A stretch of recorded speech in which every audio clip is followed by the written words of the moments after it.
ওম শান্তি। আজকে 5ই জানুয়ারি 2026 বাবার অমৃতবাণী আজকের মহাবাক্য শুনব। এই মহাবাক্যে বাবা বলেছেন, মিষ্টি বাচ্চারা, বাবার শ্রীমতের দ্বারা তোমরা মানব থেকে দেবতায় পরিণত হও। গীতার জ্ঞান এবং রাজযোগ তোমাদের সম্পূর্ণ পবিত্র বানিয়ে দেয়। তো এই যে মানদণ্ড বাবা এই সময় আমাদেরকে দিচ্ছেন, যে গীতার জ্ঞান এবং রাজযোগ, যার আধারে আমরা সম্পূর্ণ পবিত্র হব এবং আমরা এই সময় রাজযোগের আধারে মানব থেকে দেবতায় হচ্ছি। তো এই সম্পূর্ণ চিত্রটা যদি মানসপটে আমরা তুলে ধরি, তাহলে আমরা বর্তমানে থেকেও আগামী দিনের চিত্র আমরা অবশ্যই দেখতে পাব। আজকের প্রশ্ন, শতযুগে প্রতিটি বস্তু ভালোর থেকে ভালো কেন হয়ে থাকে? উত্তর, কারণ ওখানে মানুষ শতপ্রধান। যখন মানুষ ভালো তখন জিনিসপত্র ভালো, আর মানুষ খারাপ তো জিনিসপত্র ক্ষতিকারক হয়। শতপ্রধান সৃষ্টিতে কোনো বস্তুই অপ্রাপ্ত নয়, কোনো জিনিসই কারোর কাছে চাইতে হয় না। এই যে দুনিয়া আমাদের জন্য আসছে, আর ঈশ্বর পরমপিতা পরমাত্মা আমাদের উত্তরাধিকার দিচ্ছেন, আমাদের জন্মসিদ্ধ অধিকার দিচ্ছেন। তো এই জিনিস যখন আমরা বিচার মন্থন করব, তখন আমাদের এই মন বুদ্ধির দ্বারা আমরা শতযুগে দেখতে পাব যে দুনিয়া আসছে, যে দুনিয়াতে আমরা যেতে চলেছি, সেই দুনিয়া আর বেশি দিনের নয়। ওম শান্তি। বাবা এই শরীর দ্বারা বোঝান, একে জীব বলা হয়, এর মধ্যে আত্মা রয়েছে। আর বাচ্চারা, তোমরা জানো পরমপিতা পরমাত্মা ওনার মধ্যেই রয়েছেন। তো এই সময় এই অদ্ভুত বিষয়টি তো আমাদের বোধগম্য হচ্ছে যে আত্মা এবং পরমাত্মা, যে ব্রহ্মা বাবার আত্মা এই ব্রজগলে আছে, আর শিব পরমাত্মা এই শরীরে প্রবেশ করে আমাদেরকে গীতা জ্ঞান দিচ্ছেন, আমাদেরকে সম্পূর্ণ করছেন, পবিত্র বানাচ্ছেন। সর্বপ্রথমে এটা পাক্কা হওয়া উচিত। এই জন্য ওনাকে দাদাও বলা হয়। আর আমরা মুরলি শুনছি, বাপ দাদার মুরলি, কারণ এই ব্রহ্মা বাবার মুখ দিয়ে শিব বাবা এখন জ্ঞান উচ্চারণ করছেন, পবিত্র গীতা জ্ঞান দিচ্ছেন। এই বিষয় যদি আমাদের নিশ্চয় পাক্কা না হয়, তাহলে আমরা এগোতেই পারব না। এই নিশ্চয় তো বাচ্চাদের রয়েছে, এই নিশ্চয়ের মধ্যেই বিচরণ বা রমণ করতে হবে। নিশ্চিতভাবেই বাবা যার মধ্যে উপস্থিত হয়েছেন, অর্থাৎ অবতরণ হয়েছেন, বা তার উদ্দেশ্যে বাবা স্বয়ং বলেন, কি বলেন? আমি ওনার অনেক জন্মের অন্তিম জন্মে আমি ওনার মধ্যে প্রবেশ করি। স্বয়ং ভগবান উবাচ। বাচ্চাদের বোঝানো হয়েছে যে এ হলো সর্বশাস্ত্র শিরোমণি গীতার জ্ঞান। শ্রীমত অর্থাৎ শ্রেষ্ঠ মত, শ্রেষ্ঠ মত হলো সর্বোচ্চ ভগবানের। তো আমরা কত ভাগ্যবান আত্মা! ভগবান আমাদেরকে তিল তিল করে আমাদেরকে তৈরি করছেন এবং ধীরে ধীরে ধীরে ধীরে আমরা এগিয়ে যাচ্ছি। তো যার শ্রীমতের দ্বারা তোমরা মানব থেকে দেবতায় পরিণত হয়ে যাও, তোমরা ভ্রষ্ট মানুষ থেকে শ্রেষ্ঠ দেবতা হও। তোমরা আসোই সেই জন্যে। বাবাও স্বয়ং বলেন, আমি আসি তোমাদের শ্রেষ্টাচারী নির্বিকারী মত সম্পন্ন দেবী দেবতায় পরিণত করতে। তো এই সময় তো ভগবান আমাদেরকে দেবতুল্য করে তোলেন। ভগবানের এই জ্ঞান শুনতে শুনতেই আমাদের এই পতিতপনা, অর্থাৎ রাবণের যত শ্রাপ আছে, তা আমাদের জীবন থেকে দূরে চলে যায়। বাবা আসেনি আমাদেরকে এই পবিত্র করতে। মানব থেকে দেবতা হওয়ার অর্থ এই সময় আমরা বাচ্চারাই বুঝছি, আমরা বাচ্চারাই বুঝতে পারি। বিকারী মানব থেকে নির্বিকারী দেবতায় পরিণত করতে কে আসেন? এই দুনিয়াতে ব্রহ্মা বিষ্ণু মহেশ নয়, স্বয়ং পরমপিতা পরমাত্মা আসেন। শতযুগেও মানুষ থাকে, কিন্তু তারা কি হয়, তাদেরও দুই হাত থাকে, তাদেরও দুপা থাকে, শরীর থাকে, কিন্তু তারা দৈবী গুণসম্পন্ন হয়।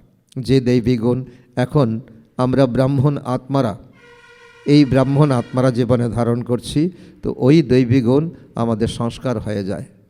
এখন কলিযুগে হলো আসরিক গুণসম্পন্ন, এ হলো সমগ্র মনুষ্য সৃষ্টি, কিন্তু ওটা হলো ঈশ্বরীয় বুদ্ধি আর এটা হলো আসরিক বুদ্ধি। পার্থক্য এখানেই। মানুষ আমরা এখনও মানুষ, শতযুগেও মানুষ, কিন্তু শতযুগের মানুষ দেবতা, কারণ দিব্য বুদ্ধিসম্পন্ন, দিব্য জ্ঞান সম্পন্ন। ওখানে জ্ঞান আর এখানে ভক্তি, তো পার্থক্য এখানেই। জ্ঞান আর ভক্তি হলো আলাদা আলাদা রকমের, তাই না? ভক্তির বইপত্র কত আর জ্ঞানের বইপত্র কত। জ্ঞানের সাগর হলেন বাবা, ওনার বই তো একটাই হওয়া উচিত।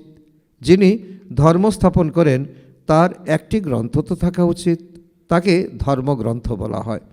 প্রথম ধর্মগ্রন্থ হলো গীতা, আর গীতা থেকেই তার সমস্ত সন্তানাদি সৃষ্টি হয়েছে। তো বাবা বলেন সর্বশাস্ত্রময়ী হলো তো গীতা, এই শ্রীমদ্ ভাগবত গীতা। এও বাচ্চারা জানে যে প্রথম হলো আদি সনাতন দেবী দেবতা ধর্ম, হিন্দু ধর্ম নয়। মানুষ মনে করে গীতার থেকে হিন্দু ধর্ম স্থাপিত হয়েছে, আর গীতা পাঠ করেছেন শ্রীকৃষ্ণ। কাউকে জিজ্ঞাসা করলে বলবে তো পরম্পরাগতভাবে কৃষ্ণ গীতা গেয়ে আসছেন, বলে আসছেন। কোনো শাস্ত্রে শিব ভগবানবাচ লেখা নেই, তো শ্রীমৎ কৃষ্ণ ভগবানবাচ লিখে দিয়েছে। তো যারা গীতা পাঠ করছে তারা সহজেই বুঝতে পারবে। এখন তোমরা বুঝছো যে এই গীতা জ্ঞানের দ্বারাই মানব থেকে দেবতা হয়েছে। যা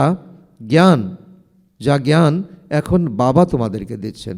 এখন তোমরাই বুঝতে পারছো যে সত্য কোনটা আর ভুল কোনটা। এই সময় সত্য পিতার দ্বারা তোমরা এখন জ্ঞান শুনছ, এই জ্ঞানের দ্বারা তোমরা এখন দিব্য গুণসম্পন্ন হচ্ছ। এখন বাবা তোমাদেরকে সেই জ্ঞান দিচ্ছেন। এই জ্ঞান যোগের আধারে তোমরা এখন নর থেকে নারায়ণ হচ্ছ। তো তিনি তোমাদেরকে রাজযোগ শেখাচ্ছেন, পবিত্রতা শেখাচ্ছেন। পবিত্র ভব, যোগী ভব। তো কাম মহাশত্রু, এর দ্বারাই তোমরা পরাজিত হয়েছ। এখন পুনরায় এর ওপর বিজয় প্রাপ্ত করার ফলে তোমরা জগজ্জিৎ অর্থাৎ বিশ্বের মালিক হয়ে যাও। এই কামই হলো মহাশত্রু। এই কামের প্রতি বাবা বারবার আমাদেরকে দৃষ্টি আকর্ষণ করাচ্ছেন। একে জয় করলেই তোমরা জগজ্জিৎ অর্থাৎ বিশ্বের মালিক হয়ে যাবে। এ তো অতি সহজ, তাই না? তোমরা কত ঘুরেছ, তীর্থ যজ্ঞ জপ তপ পূজা পাঠ কত কিছু করেছ, কিন্তু এখন অতি সহজ। বাবা বলছে এই কামকে জয় করো, তাহলে জগজ্জিৎ হয়ে যাবে। অসীম জগতের পিতা বসে ওনার দ্বারা তোমাদেরকে পড়ান। উনি হলেন সকল আত্মাদের পিতা। ইনি হলেন আবার মনুষ্যদের অসীম জগতের পিতা। নামই হলো প্রজাপিতা ব্রহ্মা। তোমরা কাউকে জিজ্ঞাসা করো যে ব্রহ্মার বাবার নাম বলো, তাহলে বিভ্রান্ত হয়ে পড়বে, কারণ কোনো শাস্ত্র গ্রন্থে নেই। কোনো ঋষি মুনি বা বিদ্বান পণ্ডিত কারো কাছে সে তথ্য নেই। ব্রহ্মা বিষ্ণু শঙ্কর হলেন ক্রিয়েশন, কারণ পরমপিতা পরমাত্মা এই সৃষ্টি রচনা করার সময় তখন তিনি ব্রহ্মাকে এক দায়িত্ব দিয়েছেন, বিষ্ণুকে আরেক দায়িত্ব, আর শঙ্করকে আরেক। ব্রহ্মাকে দিয়েছেন স্থাপনা, বিষ্ণুকে পালনা, আর শঙ্করকে বিনাশের দায়িত্ব দিয়েছেন। এই তিন দেবতার দ্বারা এই সময় সঙ্গম যুগের এই যজ্ঞ রচনা করেন পরমপিতা পরমাত্মা। এই তিনজনের বাবা তো কেউ হবে, তাই না? তো তোমরা দেখাও যে এই তিনজনের বাবা হলেন শিব। এই শিবই হলেন রচয়িতা। ব্রহ্মা বিষ্ণু শঙ্করকে সূক্ষ্ম লোকের দেবতা হিসাবে দেখানো হয়, তাদের উপরে হলেন শিব বাবা।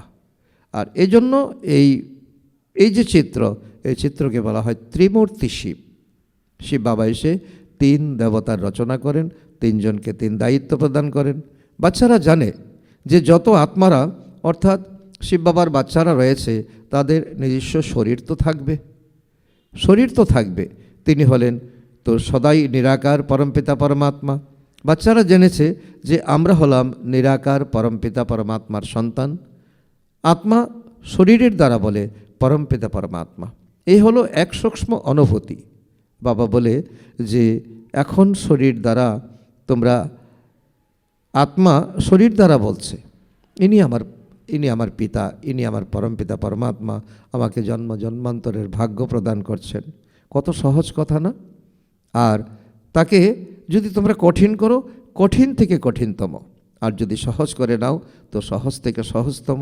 একে বলা হয় অল্ফ বে, বাবা আর তার উত্তরাধিকার। তো পড়াই কে? তো গীতা জ্ঞান কে শুনিয়েছেন?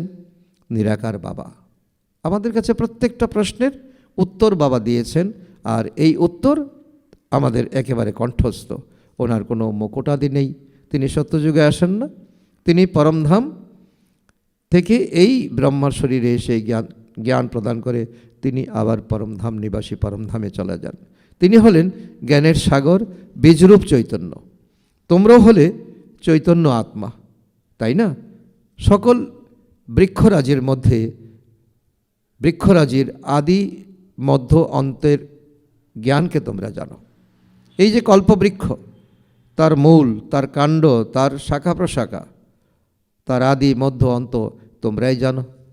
মালি নও, যদি মালি নও তথাপি বুঝতে পারো যে কিভাবে বীজ রোপণ করা হয়, তার থেকে কিভাবে চারা বেরোয়।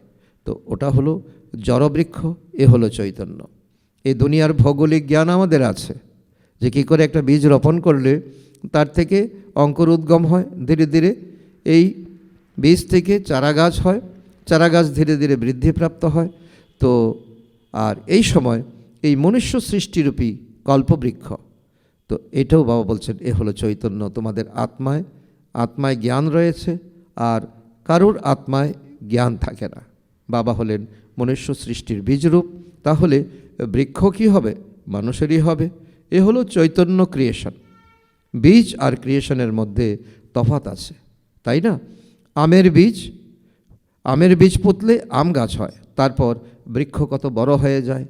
তো তেমনভাবেই মনুষ্য সৃষ্টির বীজ থেকে মানুষ কত উর্বর, তো জ্ঞান সমৃদ্ধ হয়।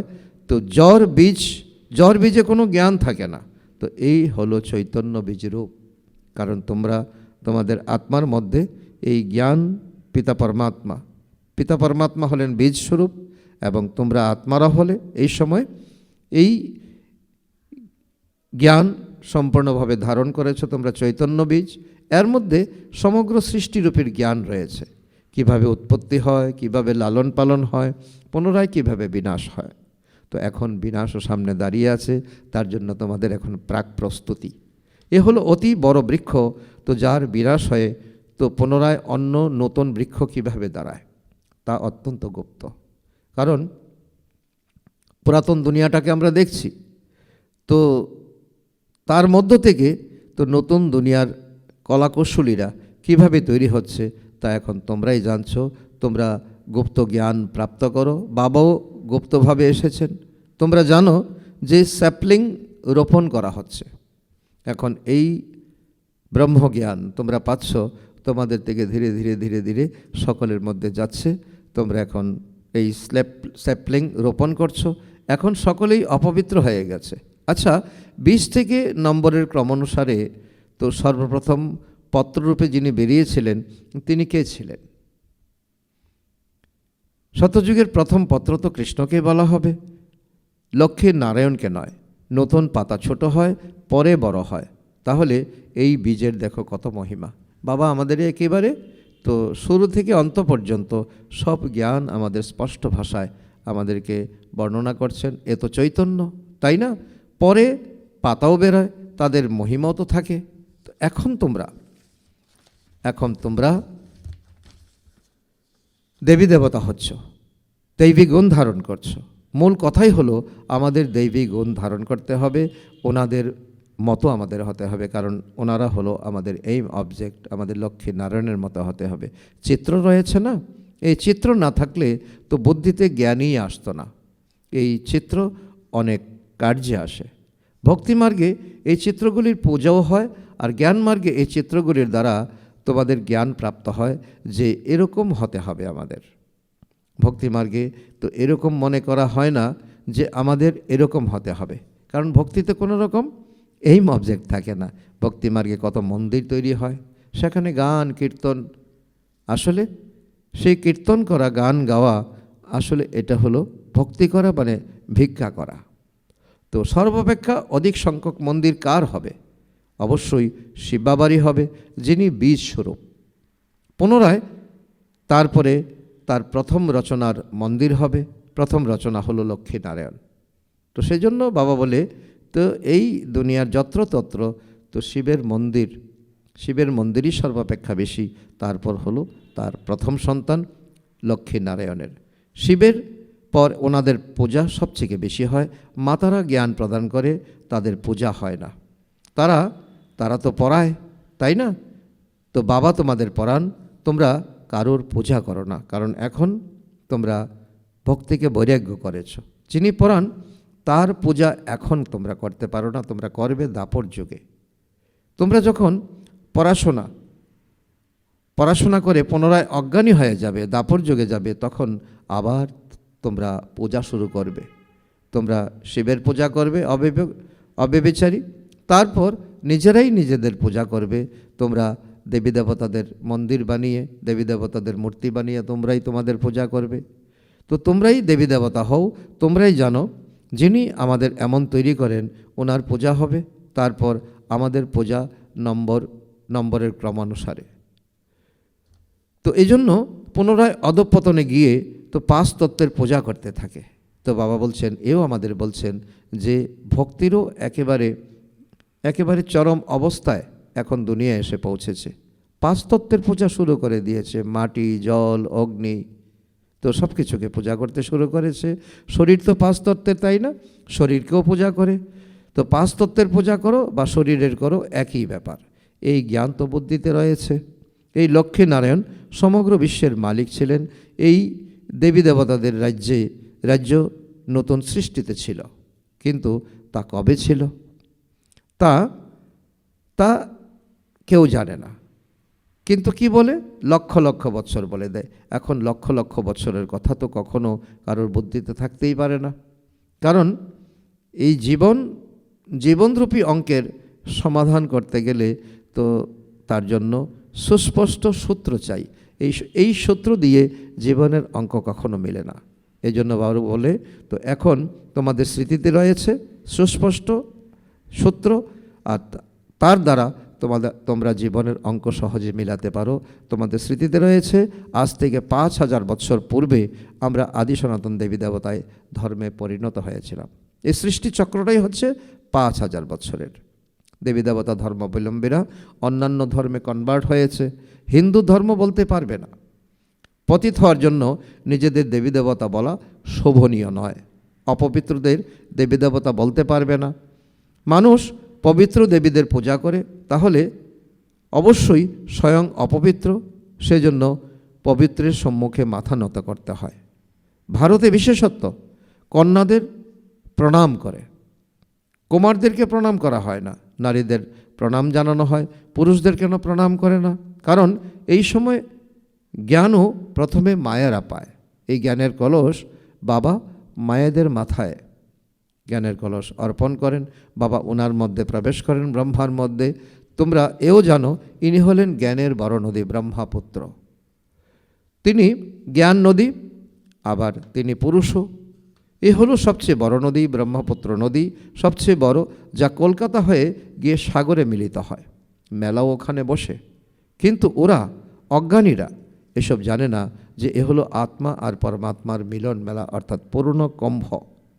ওটা হলো জলের নদী, যার নাম রাখা হয়েছে ব্রহ্মপুত্র। তারা তো ব্রহ্ম বলে ঈশ্বরকে, আর এটাই তারা মান্যতা দিয়েছে। সেজন্য ব্রহ্মপুত্রতে অত্যন্ত পবিত্র মনে করে। তো বড় নদী তখন পবিত্র হবে। তো পতিত পাবন বাস্তবে গঙ্গাকে নয়, ব্রহ্মপুত্রকে বলা যেতে পারে। তো মেলাও ওনার হয়। তো এও সাগর আর ব্রহ্মা নদীর মেলা। তো ব্রহ্মার দ্বারা অ্যাডাপশন কিভাবে হয় এও গুপ্ত কথা, বোঝার মতো বিষয়। তো বাবাও বলেন, তো এই সময় তোমাদের জন্ম কিভাবে? তোমরা তো শূদ্র হয়ে গিয়েছিলে, শূদ্র থেকে তোমাদেরকে এই জ্ঞানের আধারে তোমাদের ব্রাহ্মণ বানানো হয়েছে, তোমরা মুখবংশাবলী ব্রাহ্মণ। তো যা প্রায় লুপ্ত হয়ে গেছে, এ তো একদম সহজ কথা, তাই না? ভগবানও বাঁচো, আমি তোমাদের রাজযোগ শেখাই, তারপর এই দুনিয়াই সমাপ্ত হয়ে যাবে, শাস্ত্র ইত্যাদি কিছুই থাকবে না। তো পুনরায় ভক্তি মার্গে এই শাস্ত্র আসে, জ্ঞান মার্গে শাস্ত্র থাকে না। মানুষ মনে করে এই শাস্ত্র পরম্পরাগতভাবে তো পরম্পরাগতভাবে চলে আসছে, তো জ্ঞান তাদের কিছুই নেই। কারণ আধা কল্প হচ্ছে তো দিন, সত্যযুগ ত্রেতা, আর আধা হচ্ছে তো অজ্ঞান অর্থাৎ রাত্র দ্রাপর কলিযুগ। তো মানুষ তো জানেই না, পরম্পরা বলে চলে আসছে, কল্পের আয়ুই লক্ষ লক্ষ বৎসর বলে দিয়েছে, সেজন্য পরম্পরাকে বলে দেয়। তো একই বলা হয় অজ্ঞানতার অন্ধকার। এখন তোমাদের জীবনে আলো ফুটে উঠেছে, কারণ তোমরা জ্ঞান প্রাপ্ত করেছ। বাচ্চারা, এখন তোমরা অসীম জগতের পাঠ পেয়েছ, যার দ্বারা তোমরা আদি মধ্য অন্তের রহস্য বোঝাতে পারো। এই দেবী দেবতাদের সম্পূর্ণ হিস্ট্রি জিওগ্রাফি তোমাদের জানা আছে না? এই পবিত্র প্রবৃত্তি মার্গীয়রা তো পূজ্য ছিলেন, এখন পূজারী পতিত হয়ে গেছেন। তো সত্যযুগে তো হয় পবিত্র প্রবৃত্তি মার্গ, আর এখানে কলিযুগে হয় অপবিত্র প্রবৃত্তি মার্গ। তো পরে আবার হয় নিবৃত্তি মার্গ, সেও ড্রামায় রয়েছে। তাকে সন্ন্যাস ধর্ম বলা হয়। ঘর পরিবার থেকে সন্ন্যাস গ্রহণ করে, অর্থাৎ ঘর পরিবার পরিত্যাগ করে জঙ্গলে চলে যায় কারা? সন্ন্যাসীরা। তো সে হলো পার্থিব জগতের সন্ন্যাস। তো থাকে তো এই পুরানো দুনিয়াতেই, তাই না? এখন তোমরা বোঝো যে আমরা সঙ্গম যুগে রয়েছি, পুনরায় নতুন দুনিয়ায় যাব। তোমাদের তিথি তারিখ সেকেন্ড তো সহ সব কিছু তোমাদের জানা আছে। মানুষ অজ্ঞানী, তো কল্পের আয়ুই লক্ষ লক্ষ বৎসর বলে দিয়েছে, কিন্তু এর সম্পূর্ণ হিসেব বের করা যেতে পারে। লক্ষ লক্ষ বৎসরের কথা তো কেউ স্মরণ করতে পারবে না। এখন তোমরা বুঝো যে বাবা কে, কিভাবে আসেন, কি কর্তব্য পালন করেন। প্রত্যেকটি কথার সুন্দর উত্তর তোমাদের কাছে আছে। তোমরা সকলের পেশা, জন্মপত্রিকা জানো, কারণ মন্দিরে পূজারীকে যদি জিজ্ঞাসা করো, তো যাকে পূজা করছেন তার বায়োগ্রাফি কি বলতে পারবে না, কারণ এখন তোমরা সকলের জন্মপত্রিকা জানো। বাকি বৃক্ষের পাতা তো অসংখ্য হয়, তা গোনা যায় কি? যায় না। তো এই অসীম জগতের সৃষ্টিরূপী বৃক্ষের পাতা তো কত সংখ্যক, 5,000 বৎসরে তো এত কোটি হয়ে গেছে, 850 কোটির মতো হয়ে গেছে। তাহলে লক্ষ লক্ষ বৎসরে তো অগণিত মানুষ হয়ে যায়। ভক্তিমার্গে দেখানো হয়, লেখা রয়েছে শতযুগে এত বছর, শতযুগ এত বছর, ত্রেতাযুগ এত বছর, দ্রাপর এত বছর। তাকে আরও সুন্দর বিশ্লেষণ করে দিয়েছে। তো কলিযুগের বয়স হলো 4,32,000, তার থেকে 2 গুণ হলো দ্বাপর, তার থেকে 3 গুণ হলো ত্রেতা, তার থেকে 4 গুণ হলো সত্যযুগের বয়স। তো বাচ্চারা বসে বসে তো বাবা বসে থেকে তোমাদের এই সমস্ত রহস্য বোঝান, আসলে তা নয়। পুরো সৃষ্টি চক্রটাই হলো তো 5,000 বৎসরের। সত্যযুগ 1250, ত্রেতা 1250, দ্বাপর 1250, কলিযুগ 1250। আর এই ব্রাহ্মণদের জন্য এই সঙ্গম যুগ হলো ছোট্ট যুগ, অর্থাৎ তো মোটামুটি 100 বৎসর বলা যায়। তো আমের বীজ দেখলেই আমের বৃক্ষ সামনে আসবে, তাই না? তো এখন মনুষ্য সৃষ্টির বীজরূপ তোমাদের সম্মুখে রয়েছে। বসে বসে তোমাদের বৃক্ষের রহস্য বোঝান, কারণ তিনি চৈতন্য। তিনি বলেন এ হলো উল্টা বৃক্ষ। উল্টা বৃক্ষ তোমরা বোঝাতে পারো। তো যা কিছু দুনিয়ায় রয়েছে, জ্বর বা চৈতন্য, তো অবিকল সেইভাবেই তা পুনরাবৃত্ত হবে। তো এখন কত বৃদ্ধি পেতে থাকে। শতযুগে এত মানুষ বৃদ্ধি পায় না। তো বলে যে অমুক জিনিস অস্ট্রেলিয়া থেকে, জাপান থেকে এসেছে। শতযুগে অস্ট্রেলিয়া, জাপান আদি কি ছিল না? ছিল না। ড্রামা অনুসারে তো ওখানকার জিনিস এখানে আসে। প্রথমে আমেরিকা থেকে গম ইত্যাদি আসতো। শতযুগে তো কোনখান থেকে আসবে? তো ওখানে হয় এক ধর্ম, এক ভাষা, তো এক রাজ্য, সব জিনিস ভরপুর মাত্রায় থাকে। তো এখানে ধর্ম বৃদ্ধি পেতে থাকে, আর তার সঙ্গে সব কিছু কম হতে থাকে। সত্যযুগে কোনোখান থেকে আমদানি করা হয় না, তো এখন কোথা থেকে আমদানি করতে হয়, কারণ একটা ইমব্যালেন্স হয়ে গেছে দুনিয়া। তারপর মানুষের সংখ্যা বৃদ্ধি পেতে থেকেছে। শতযুগে অপ্রাপ্ত কোনো বস্তু থাকে না, ওখানকার সব জিনিসই অত্যন্ত ভালো, শতপ্রধান হয়। সেখানকার মানুষই শতপ্রধান। মানুষ ভালো তো দ্রব্য সামগ্রী ভালো, মানুষ খারাপ হলে দ্রব্য সামগ্রী ক্ষতিকারক হয়। সায়েন্সের প্রধান বস্তু হলো পরমাণু বোমা, যার দ্বারা এত সব বিনাশ হয়ে থাকে। তো কিভাবে তৈরি করে? তো নির্মাণকারী আত্মার মধ্যে তো ড্রামা অনুসারে প্রথম থেকে জ্ঞান থাকবে। যখন সময় হয় তখন তাদের মধ্যে সেই জ্ঞান চলে আসে। যার মধ্যে চেতনা থাকবে তো সে কাজ করবে এবং অপরকে শেখাবে। প্রতিকল্পে যে ভূমিকা পালন করা হয় তাকে তো সেটাই পালিত হতে থাকে। এখন তোমরা কত নলেজফুল, এর থেকে অধিক নলেজ তো আর হয় না। তোমরা এই জ্ঞানের মাধ্যমে দেবতা হয়ে যাও, এর থেকে উচ্চ জ্ঞান আর হতেই পারে না। ওটা হলো মায়ার নলেজ, যার দ্বারা বিনাশ হয়। ওরা সায়েন্টিস্টরা চাঁদে যায়, খোঁজ করে। তোমাদের কাছে এসব কিছু নতুন কথা নয়, এসব মায়ার প্রভাব। তো এখন সকলে অনেক গভীরে যায়, বৃদ্ধির সঙ্গে তো অনেক লড়াই করে, বুদ্ধি খরচ করে। তোমরা বিস্ময়কর কিছু করে দেখাও, অধিক চমৎকারিত্ব তো আবার ক্ষতিগ্রস্ত হয়ে যায়। কি তৈরি করতে থাকে? সবচেয়ে প্রথম কথা হলো তো এই পরমাণু বোম তৈরি করা। মানুষকেই এখন গণহারে মৃত্যুর দিকে এখন ঠেলে দেবে। নির্মাণকারীরা জানে এর দ্বারা বিনাশ হবে, তারপরও তারা বানাচ্ছে, বলছে কে যেন আমাকে প্রেরণা করছে। তো আসলে এটা একটা ড্রামার খেলা চলছে। তো ঈশ্বর পরমাত্মা বলছেন, এখন তোমরা বাচ্চারা, তোমরা এখন বাবার শুদ্ধ জ্ঞানে তোমরা এখন ভরপুর থাকো। স্বয়ং পরমপিতা তোমাদের সাথে আছে, তোমাদের কোনো কিছু ভয় নেই। আচ্ছা, মিষ্টি মিষ্টি হারানেদি বাচ্চাদের প্রতি মাতা পিতা বাপদাদার স্মরণের স্নেহসমন আর সুপ্রভাত।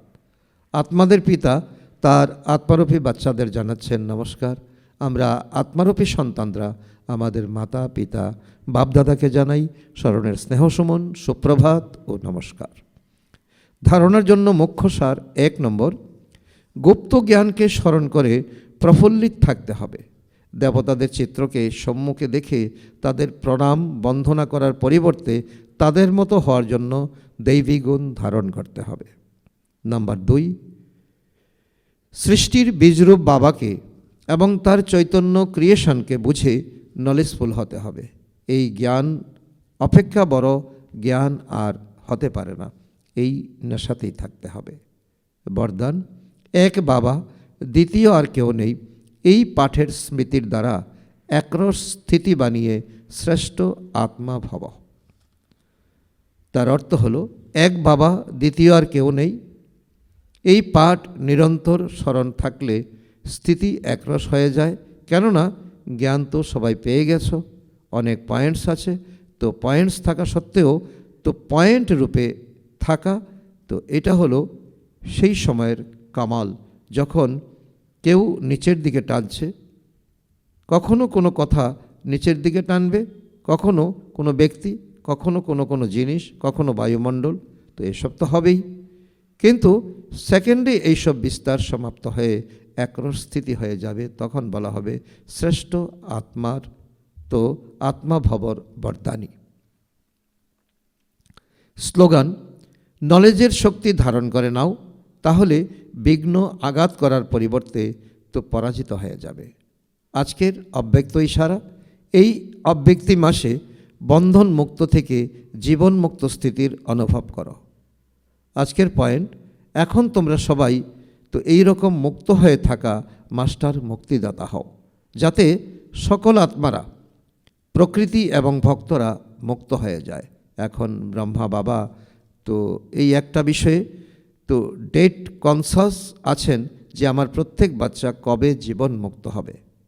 এরকম ভেবো না যে অন্তে জীবনমুক্ত হয়ে যাবে, না, অনেক সময় ধরে জীবনমুক্ত স্থিতির অভ্যাস দীর্ঘ সময়ের জন্য জীবনমুক্ত রাজ্যভাগ্যের অধিকারী বানাবে।